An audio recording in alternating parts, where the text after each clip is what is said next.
Muy buenos días a todos. Yo soy el doctor Luis Flecha y voy a estar hablándole acerca de la inflamación aguda. Bueno, en primer lugar, importante tener en cuenta y tener claras las definiciones, ¿sí? La inflamación aguda, o sea, la inflamación es considerada una respuesta de los tejidos a las infecciones y al daño tisular que puede haber. Para ello, intervienen las células, los glóbulos blancos, los fagocíticos, los anticuerpos y también las proteínas del complemento. Entonces, más o menos, en resumen, la respuesta inflamatoria es el proceso en el cual el tejido eh, llama a los leucocitos, a los anticuerpos y a las proteínas para limitar ese daño tisular. Podemos tener en cuenta que es una respuesta de protección y que sin la inflamación las infecciones no se podrían controlar, las heridas no cicatrizarían y los tejidos lesionados, por supuesto, no se repararían. De ahí la importancia de la inflamación. ¿Cuáles son las consecuencias de la inflamación? La inflamación también tiene unas consecuencias. Por ejemplo, puede haber daño en el tejido local. Realmente es de resolución espontánea y es limitado. Eso es cuando la inflamación es bien localizada y bien orientada. En algunos casos las inflamaciones son muy mal orientadas, ¿verdad? Porque no pueden ser eliminados del todo los estímulos o no está bien identificado el estímulo. Entonces es una inflamación mal controlada y esta inflamación termina siendo una, eh, un evento muy importante para desarrollar ciertas enfermedades. Por lo tanto, la inflamación es un fenómeno patológico muy importante y en algunos casos puede ser considerado inclusive lo que se dice como el asesino silencioso. ¿Por qué? Porque es un evento muy sutil, muy leve, de larga data, que puede llevar varias consecuencias. Una de ellas es, por ejemplo, el cáncer, ¿verdad? O sea, una inflamación de larga data en algún tejido, eso puede terminar generando algún tipo de cáncer, ¿sí? Entonces también es considerado como el asesino silencioso. De ahí la importancia de saber esta patología, la fisiopatología y el tratamiento que puede haber, ¿verdad? Bueno, la inflamación se reconoce bajo estos 5 signos que viene a ser el dolor, por supuesto, el tumor o la hinchazón, el rubor, el calor y la impotencia funcional. Bueno, muy importante diferenciar entre lo que es la inflamación aguda de lo que es la inflamación crónica. La inflamación aguda es una respuesta rápida y es la primera respuesta, la respuesta inicial. Generalmente de duración breve, de unas horas a pocos días. Si el estímulo no es erradicado, vamos a ver que la inflamación se va a prolongar y vamos a tener lo que se llama la inflamación crónica. Por supuesto, más prolongada, y con más consecuencias. Hay mayor destrucción tisular y también va a haber depósito de tejido colagénico, o sea, tejido conectivo. Vamos a ver que posteriormente a la inflamación, esto debe ser continuado con una reparación tisular. Entonces, una vez que termina esa inflamación, eh, y el agente responsable es eliminado, vamos a ver que se tiene que reparar. ¿Y cómo se lleva a cabo la reparación? Mediante la degradación de los mediadores inflamatorios, los leucocitos son eliminados, generalmente los leucocitos tienen una vida media muy corta. Vamos a ver que se desencadenan mecanismos antiinflamatorios, ¿sí? De manera a poder regular la inflamación y también vamos a ver que las células supervivientes van a regenerarse y en algunos casos van a ser rellenados por tejido conectivo. Entonces todo eso se va a llevar a cabo una vez que se elimina el agente eh, responsables de desencadenar esta inflamación. Muy importante tener en cuenta que la inflamación no es sinónimo de infección, ¿sí? La infección es una inflamación desencadenada por agentes infecciosos, bacterianos, virales, etc. En cambio, la inflamación es una respuesta a una infección o también puede ser a varios tipos de agentes, por ejemplo, una isquemia, un traumatismo. Entonces, inflamación e infección no son sinónimos, muy importante tener en cuenta. Entonces, ¿cuáles son las causas de una inflamación? Ya vimos las infecciones, bacterias, virus, hongos, parásitos. También otra causa de inflamación es la necrosis tisular, ¿sí? Sin importar la causa, por ejemplo, una isquemia, ¿sí?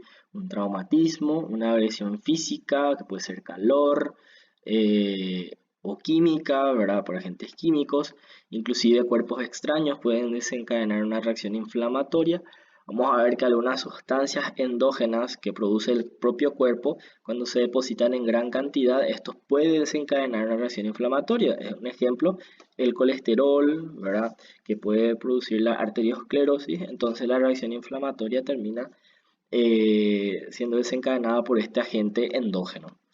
Y tenemos las reacciones autoinmunitarias, ¿sí? Perdón, tenemos las reacciones inmunitarias, que es lo que se llama la hipersensibilidad, en donde podemos ver que ciertos individuos están predispuestos, ¿sí? a a un estímulo inflamatorio más exagerado que la población normal, ¿verdad? Por eso se llama hipersensibilidad. Bueno, profundizando más sobre la inflamación aguda, podemos ver que durante la inflamación aguda intervienen tres componentes principales, ¿sí? En primer lugar, vamos a ver que en la inflamación aguda va a ocurrir una vasodilatación, permitiendo el aumento del flujo sanguíneo a ese nivel. Entonces, sería una respuesta del sitio lesionado con vasodilatación para que permita la llegada de las células sanguíneas a ese nivel.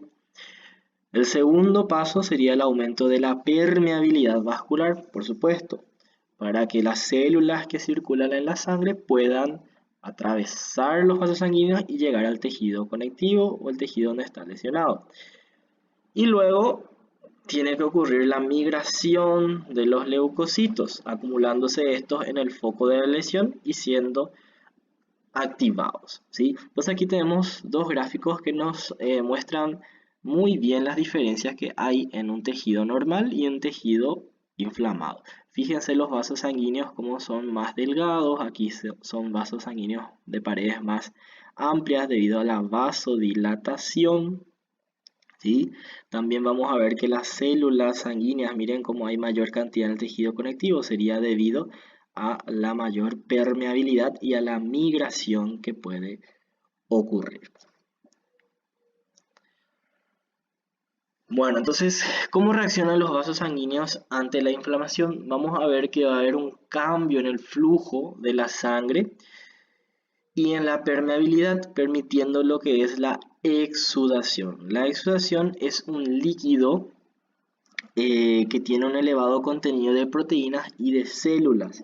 Y es muy importante diferenciar del transudado, que es un líquido con bajo contenido de proteínas, ¿sí? La exudación vemos en una inflamación, en cambio el transudado no. El transudado es un fenómeno que puede ocurrir sin inflamación. Cuando el líquido se acumula en el espacio intersticial, o sea, en el tejido conectivo, ¿verdad? Este tejido se puede hinchar, que el término correcto es edema, se edematiza. Esto puede ser tanto por exudado o transudado, ¿verdad? Podemos ver que cuando el exudado es rico en células inflamatorias, especialmente en neutrófilos, ese exudado pasa a llamarse pus, ¿sí? O material purulento.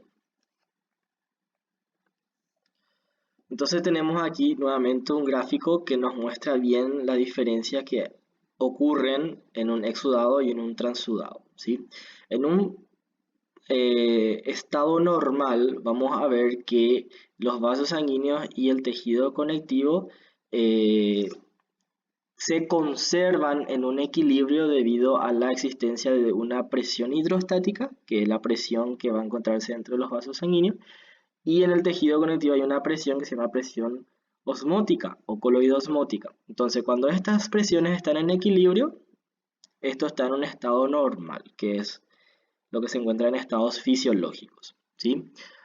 Ahora, bueno, ¿qué es lo que ocurre en un exudado? En un exudado vamos a ver que debido a la lesión endotelial, el aumento de la permeabilidad, tanto, ¿verdad?, proteínas como las células inflamatorias van a terminar pasando al tejido conectivo. Por ello, ese líquido intersticial tiene alto contenido en proteínas y también células inflamatorias. Ahora, ¿qué ocurre en el transudado? En el transudado, eh, lo que ocurre es o un aumento de la presión hidrostática, ¿sí?, más de lo normal, o una disminución de la presión coloidosmótica, o sea, tiene más relevancia a nivel de estas presiones, de los controles fisiológicos que tienen los vasos sanguíneos para que exista un mayor contenido de líquido en el espacio intersticial, pero recuérdense siempre que ese líquido es un líquido con bajo contenido de proteínas y células. ¿Ok? Bueno, ¿cuáles son los cambios que van a ocurrir en el flujo y en el calibre de los vasos sanguíneos? Vamos a ver que estos fenómenos generalmente son fenómenos inmediatos, o sea, ocurre rápidamente una vez que haya la lesión, y ella es la vasodilatación, ¿verdad? Los vasos sanguíneos se dilatan, es debido a la acción de varios mediadores. El principal es la histamina, que produce una vasodilatación que es secretada por las células inflamatorias.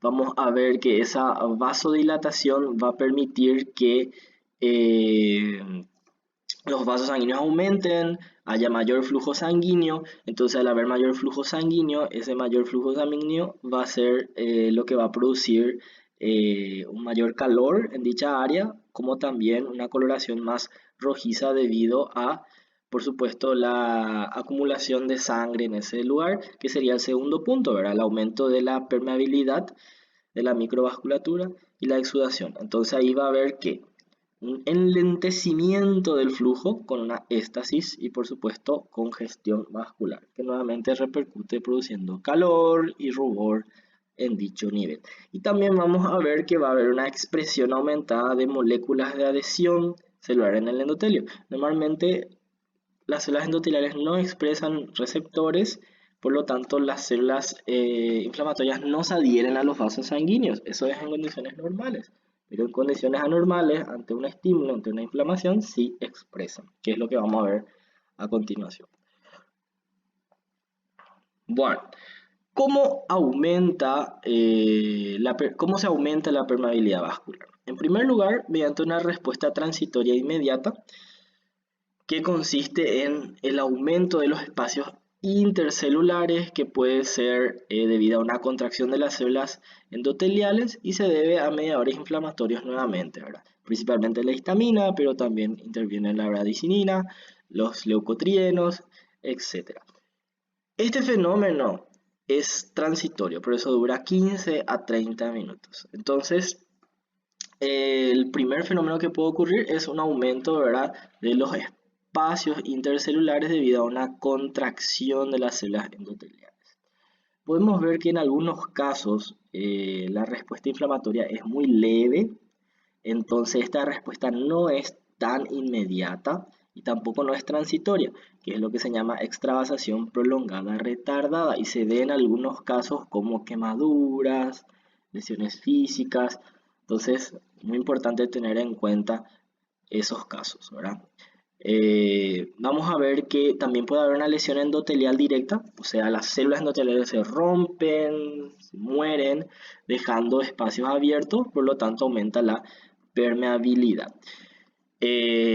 Esta permeabilidad es transitoria también porque va a depender, ¿verdad?, de el tiempo que lleva en producirse la trombosis o la reparación endotelial, pero dura más que minutos, realmente horas. Y vamos a ver también que hay un incremento en el transporte de líquidos y proteínas a través de las células endoteliales, que es lo que se llama la transcitosis. O sea, las células endoteliales van a producir como una endocitosis, ¿sí? Y van a liberarlo hacia afuera del espacio vascular. Entonces se llama transcitosis. Bueno, ante una respuesta inflamatoria en un tejido, vamos a ver que los vasos linfáticos y los ganglios linfáticos también responden a ello. Vamos a ver que el sistema de vasos linfáticos filtra y limpia todos esos líquidos excedentes en el espacio extracelular. Entonces, vamos a ver que en la inflamación ese flujo de drenaje está aumentado, ¿ok?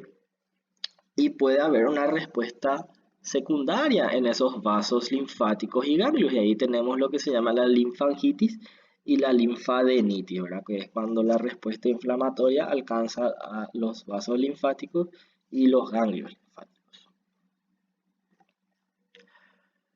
Bueno, una vez que ocurrieron todos los fenómenos vasculares, luego tiene que ocurrir el reclutamiento de los leucocitos en el sitio de la inflamación.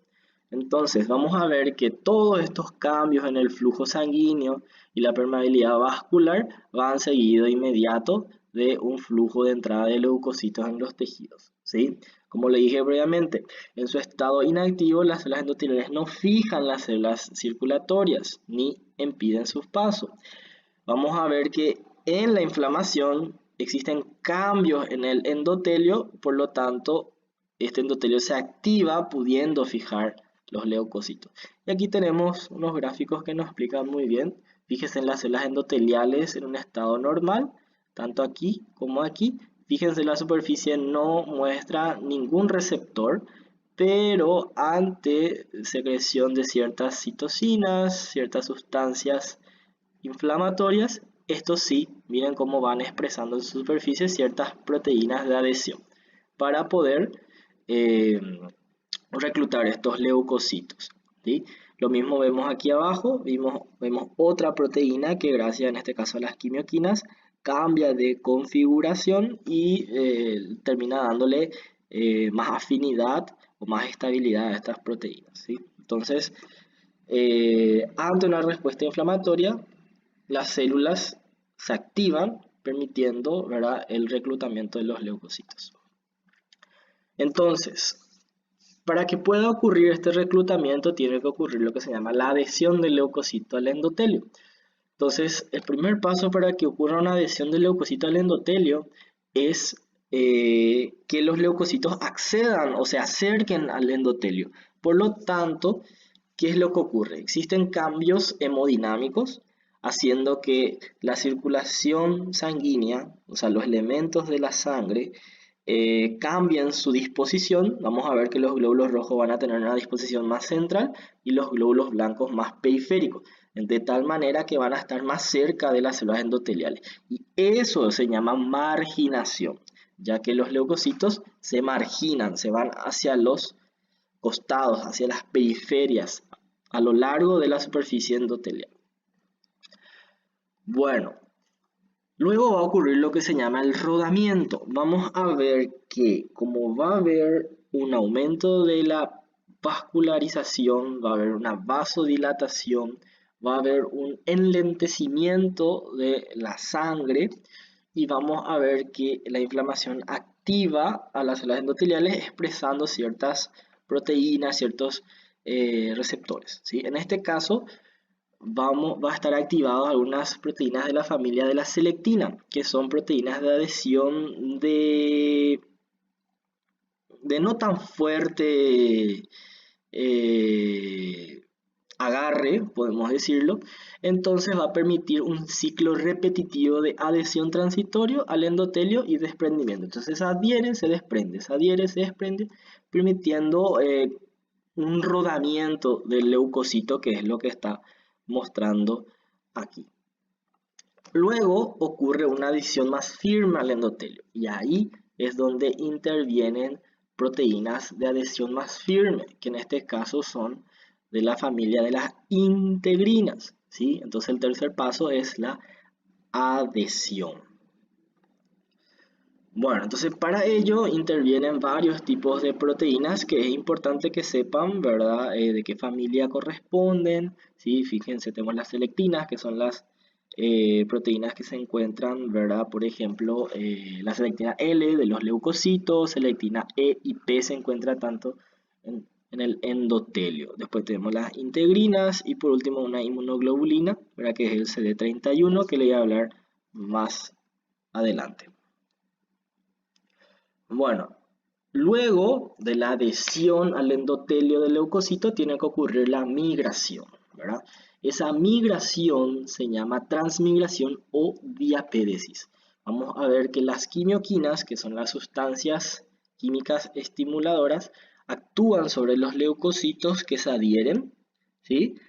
Y le estimulan para que éstas migren a través de los espacios intercelulares, y esto ocurre a favor del gradiente de concentración química, ¿sí? Entonces, ¿qué quiere decir eso? Hacia donde más concentración química exista de esa sustancia, es hacia ahí donde ellos se van a ir a ubicar, ¿ok?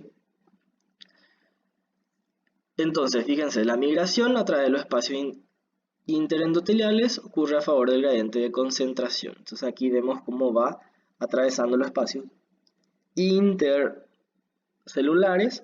Para ello interviene esta proteína que se llama CD31, que viene a ser de la familia de las inmunoglobulinas. Es expresada tanto por las células endoteliales como por los leucocitos, ¿sí?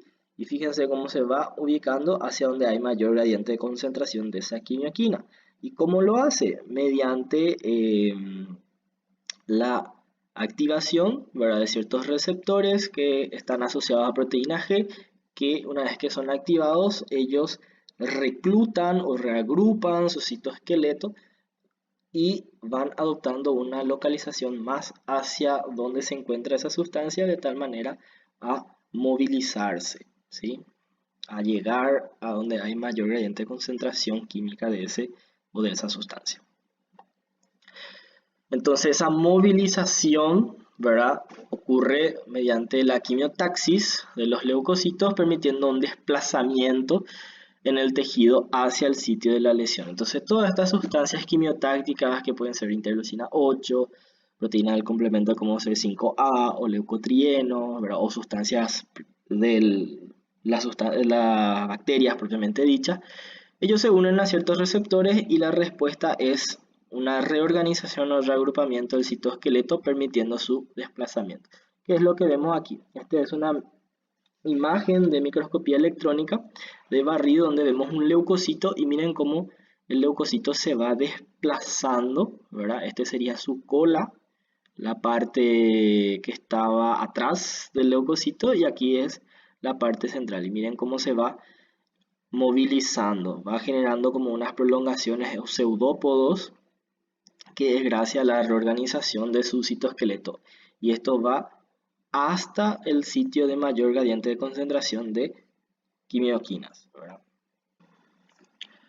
Bueno, una vez que ocurre la transmigración, ¿verdad?, de las células fagocíticas, tiene que ocurrir la fagocitosis y la eliminación del agente causal, ¿verdad? Entonces, para ello es importante el reconocimiento de microbios, de células muertas, mediante la inducción de respuestas, ¿verdad?, de los leucocitos, que se llama la activación leucocítica. Entonces, para ello va a ocurrir lo que se llama el reconocimiento, ¿verdad?, y fijación de la partícula a ser ingerida, el atrapamiento con la formación del fagosoma y la destrucción y degradación del material ingerido. Entonces, este sería la célula fagocítica. Vamos a ver que en su membrana va a haber varios tipos de receptores. Acá tenemos, por ejemplo, receptores acoplados a proteína G, que, como vimos previamente, puede responder a quimioquinas o ciertas otras sustancias que producen cambios dentro del citoesqueleto, o alguna traducción de señal que puede ser por ejemplo, quimiotaxis o aumento de la activación de ciertas proteínas que favorecen la adherencia al endotelio y la migración de los tejidos. Es un ejemplo previamente ya hablado. Después tenemos algunos receptores de los fagocíticos que interactúan con los microorganismos o las partículas a ser fagocitadas y que produce la fagocitosis del microbio, ¿verdad? En el fagosoma, o también produce la activación de especies reactivas de oxígeno y enzimas lisosomales con la destrucción de estos agentes. Y tenemos otros tipos de receptores, como receptores tipo señuelo o receptores parasitocina, que lo que hacen más es la amplificación de la reacción inflamatoria. Entonces aquí tenemos resumido, ¿verdad?, los pasos que van a ocurrir para la fagocitosis. Tenemos en primer lugar el reconocimiento y la fijación, donde los fagocitos se unen, ¿verdad?, mediante sus receptores a los microbios. Luego ocurre un atrapamiento, en donde se generan unos pseudópodos, ¿verdad?, le abraza al microbio y lo termina englobando, formando esto que se llama el fagosoma. Y luego el fagosoma es fusionado con los lisosomas, que tienen enzimas lisosomales, ¿verdad? Y forma lo que se llama el fagolisosoma.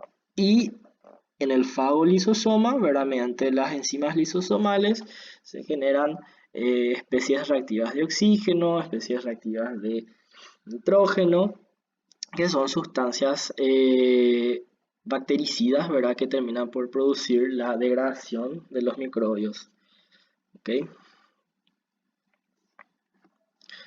Vamos a ver que los receptores fagocíticos, tenemos el principal, ¿verdad?, que serían los receptores de tipo manosa, que se unen a residuos terminales de manosa o fructosa que pueden haber en los microbios. Tenemos los receptores barredores, ¿sí?, que se encuentran en menor cantidad, un poco menos importante, y los depuradores. Okay. Bueno, ¿cómo ocurre más o menos la destrucción intercelular de los microbios o los residuos? Mediante especies reactivas de oxígeno o de nitrógeno y también las enzimas lisosomales. Entonces aquí tenemos el fagolisosoma, donde podemos ver que las enzimas lisosomales son las que terminan por destruir. Y la otra viene a ser mediante las especies reactivas de oxígeno o nitrógeno, ¿verdad?, donde se generan, por ejemplo, superóxido, hipoclorito, ¿sí?, radical hidroxilo, y se genera también peroxinitrito. Todas estas sustancias son sustancias que terminan por destruir también las bacterias, son sustancias bactericidas. ¿Okay? Podemos ver que los neutrófilos elaboran algo que se llaman trampas extracelulares de neutrófilos, reconocidos como TEM, en donde libera redes fibrilares extracelulares que está formado por un entramado viscoso de péptidos y su cromatina nuclear. Acá tenemos los leucocitos, fíjense, y lo que está de naranja viene a ser su material genético, ¿verdad?, la cromatina. Y podemos ver aquí cómo las células están liberando ese material, ¿sí?, que es lo que se llama trampas extracelulares de neutrófilo. Entonces de esa manera ellos evitan la diseminación de los microorganismos, o sea, los atrapan. Y acá podemos ver el leucocito que ya perdió todo su contenido nuclear, ¿verdad? Una vez que pierden su contenido nuclear, los leucocitos mueren, ¿verdad?, están muertos. Bueno, también acompañado a la respuesta inflamatoria y la destrucción del agente inicial, ¿verdad?, el agente que causó esa inflamación, va a ocurrir un daño colateral en el tejido normal, ¿verdad? Ese daño generalmente es mínimo, ¿sí? Y los mecanismos que intervienen son los mismos implicados en la defensa, ¿verdad?, del agente causal. Vamos a ver que una vez que se eliminó la respuesta o el agente causal, tiene que terminar esa inflamación, y la inflamación termina mediante la eliminación del agente causal. Y una vez que se elimina el agente causal, ya no va a haber sustancias químicas que llamen más inflamación, activen las células inflamatorias. Entonces, ¿qué va a ocurrir? Esos mediadores que quedaron todavía ahí son eliminados porque tienen una vida media corta. También los leucocitos, los neutrófilos tienen una vida corta. Entonces, cuando ya no hay estímulos porque se eliminó el agente causal, todo esto termina siendo eliminado porque tiene una vida media muy corta. Y también se liberan sustancias antiinflamatorias que son muy importantes, que son interleucina 10 y que son factor de crecimiento transformante de tipo beta, ¿sí? Bueno, continuando con respecto a los mediadores de la inflamación, importante tener en cuenta que en ellos intervienen las aminas vasoactivas, los productos lipídicos, citocinas y productos de activación del complemento. Todas estas sustancias son elaboradas por diferentes tipos de células, como macrófagos, células dendríticas, mastocitos, plaquetas, neutrófilos, células endoteliales, inclusive células epiteliales. Se caracterizan por tener una vida media breve, entonces una vez que son eliminadas la agente causal, la poca cantidad de mediadores que quedan enseguida son eliminados, de esa manera termina la inflamación. Y muy importante tener en cuenta que un mediador puede terminar estimulando la liberación de otros mediadores, la forma de amplificar la respuesta inflamatoria. Vamos a ver que las aminas vasoactivas, la más importante es la histamina. Esta se encuentra presente en mastocitos, basófilos y plaquetas y su degranulación se produce debido a una lesión física, ya sea traumatismo, frío, calor o la unión de anticuerpos, ¿verdad? De antígeno anticuerpo, ¿verdad? Al mastocito, ¿verdad? Que tienen dentro de su membrana un anticuerpo de tipo E y ante la unión con el alérgeno produce su degranulación de histamina y la reacción inflamatoria subsecuente. Tenemos productos del complemento como C3A y C5A que como estimulan la secreción de histamina son también llamadas anafilotoxinas. Y vemos que también estimula ciertos neuropéptidos como sustancia P y otras citocinas. Las prostaglandinas y los leucotrienos se elaboran mediante el metabolismo del ácido araquidónico. Vamos a ver que el ácido araquidónico está presente en los fosfolípidos de las membranas celulares y mediante la activación de ciertas enzimas, esto lo metaboliza y lo va a convertir en tanto prostaglandina o leucotrieno. Por ejemplo, las enzimas de la ciclooxigenasa se encargan de elaborar las prostaglandinas, ¿sí? Que tenemos varios tipos de prostaglandinas y tromboxano, ¿sí? Realmente las prostaglandinas se encargan de producir más vasodilatación, ¿verdad? Como podemos ver aquí, y aumento de la permeabilidad vascular. Solo tromboxano es el que produce vasoconstricción dentro de las prostaglandinas, ¿verdad? Después tenemos la lipoxigenasa que se encarga de producir los leucotrienos y la lipoxina. Dentro de los leucotrienos podemos ver que estas son sustancias vasoconstrictoras, producen vasoespasmo, ¿sí? Y aumento de la permeabilidad. Y las lipoxinas se encargan de inhibir la adherencia, la quimiotaxis y los neutrófilos, o sea, es más antiinflamatorio. Entonces tenemos esta tabla, ¿verdad? Que tienen en el libro de ustedes, ¿verdad? Nos resume más o menos qué hacen todos estos metabolismos del ácido araquidónico. Por ejemplo, vasodilatación, todas las prostaglandinas, excepto el tromboxano que produce vasoconstricción junto a los leucotrienos. La quimiotaxia es producida por el leucotrieno B, más específicamente, y el aumento de la permeabilidad vascular por los leucotrienos C, D y E. Después tenemos citocinas y quimioquinas como el factor de necrosis tumoral, TNF, o la interleucina 1. Podemos ver que en la inflamación local y en los leucocitos su función ya fue descrita previamente. ¿Qué es lo que produce? Produce la activación de las células endoteliales con aumento de la expresión de moléculas de adhesión, ¿verdad? Las selectinas o las integrinas, ¿verdad? Permitiendo la adherencia, el rodamiento, ¿verdad? Y también la transitosis, ¿verdad? Vemos que en los leucocitos, ¿verdad? Produce la estimulación de la liberación de más quimioquinas aún, ¿verdad? De tal manera a amplificar la respuesta inflamatoria y poder contener ese agente causal. También produce efectos sistémicos protectores, como por ejemplo fiebre en el encéfalo, la elaboración de una proteína de fase aguda en el hígado y en la médula ósea se encarga de producir más leucocitos, ¿verdad? Para la respuesta inflamatoria. Y no solamente son efectos protectores, sino también patológicos. Vamos a ver que en el corazón hace que disminuya el gasto cardíaco. Vamos a ver que en las células endoteliales y los vasos sanguíneos puede llegar a producir trombos, y en los tejidos va a producir una resistencia a la insulina. Todo esto vamos a ir viendo después en capítulos posteriores, pero tiene efectos protectores como efectos patológicos. Y aquí tenemos un resumen, ¿verdad?, de todo lo que estuvimos hablando. Pues tenemos las proteínas del sistema del complemento. Son un conjunto de proteínas solubles que son elaboradas principalmente por el hígado. Estas se encuentran también como receptores de membrana y funcionan en defensa del anfitrión. Vamos a ver que están circulando de forma inactiva y estas se activan mediante una reacción en cascada, ¿verdad?, enzimática, cumpliendo diferentes funciones. Por ejemplo, en la inflamación, vamos a ver que C3A, C5A, C4A se encargan de estimular la liberación de histamina, permitiendo el aumento de la permeabilidad, vasodilatación, etc., ¿verdad? Vamos a ver que permite la opsonización y la fagocitosis, por ejemplo el C3B, ¿sí?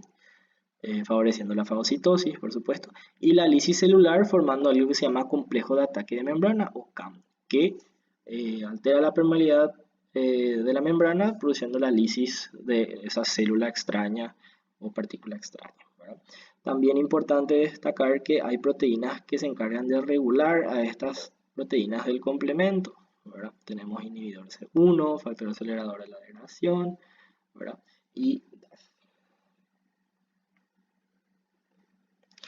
bueno, aquí tenemos un gráfico que nos muestra, ¿verdad?, el microbio, ¿verdad?, y cómo estas proteínas del complemento más o menos trabajan.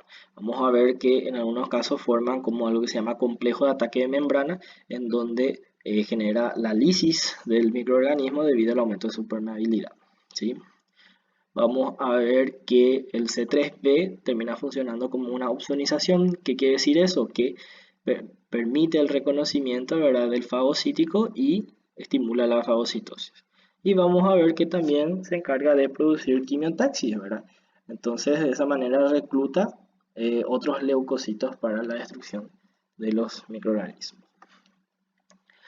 Bueno, además de todos esos mediadores que estuvimos viendo, tenemos otros tipos de mediadores como el factor activador de plaquetas, que es producido por las plaquetas, pero también por otros tipos de células como basófilos, mastocitos, neutrófilos, macrófagos y células endoteliales, produciendo principalmente vasoconstricción y broncoconstricción.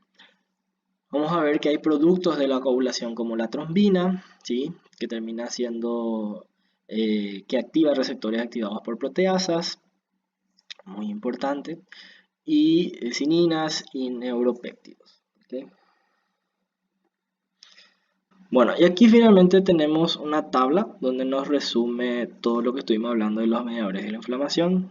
Lo más importante es histamina, ¿sí?, las citocinas, las prostaglandinas, leucotrienos, ¿verdad?, las proteínas del complemento. Y eso es todo. Muchísimas gracias. Espero que le haya sido de provecho esta video habla. Hasta luego.